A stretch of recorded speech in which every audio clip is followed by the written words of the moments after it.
It was a cold, foggy evening in the small village of Blackwood. The streets were empty, and the only sound that could be heard was the distant howling of the wind. The villagers had locked themselves inside their homes, afraid of the beast that had been terrorizing them for weeks. The beast was no ordinary animal. It was something far more sinister. It had already claimed 3 victims, each one found torn to pieces in the woods. The villagers spoke of a creature with glowing red eyes and razor-sharp claws, a monster that moved like a shadow and left no trace behind. Inspector Harold Grayson had arrived in Blackwood that morning, summoned by the desperate pleas of the villagers. He was a tall, lean man with sharp features and a keen mind. Grayson had solved many mysteries in his career, but this one was different. This was no ordinary criminal. This was a beast. Grayson sat in the dimly lit parlor of the Blackwood Inn, sipping a cup of tea. He had spent the day interviewing the villagers, but no one had seen the beast up close. They only knew the horror it left behind. As Grayson pondered the case, the door to the parlor creaked open. A young woman entered, her face pale and her hands trembling. She introduced herself as Eliza, the daughter of the innkeeper. "Inspector, I must speak with you," she said, her voice barely above a whisper. Grayson gestured for her to sit. "What is it, Miss Eliza?" I think I know who the beast is," she said, her eyes filled with fear. Grayson leaned forward, his interest piqued. "Go on." Eliza took a deep breath. "It's my brother, Thomas. He's been acting strange ever since the attacks began. He disappears for hours at a time, and when he returns, he's covered in dirt and scratches.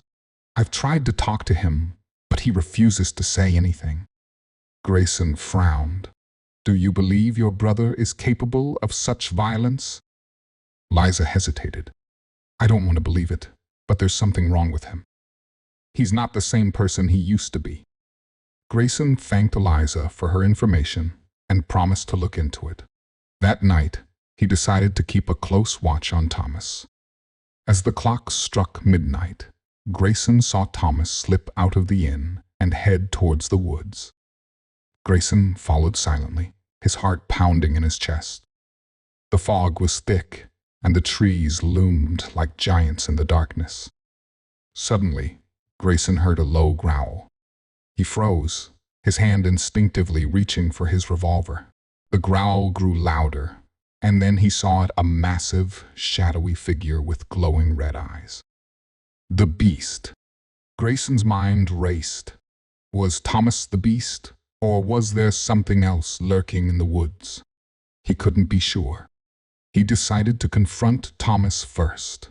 He found Thomas standing near a clearing, his back turned. Grayson called out to him, and Thomas slowly turned around. His eyes were wild, and his clothes were torn. "Thomas, what are you doing out here?" Grayson asked, keeping his voice calm.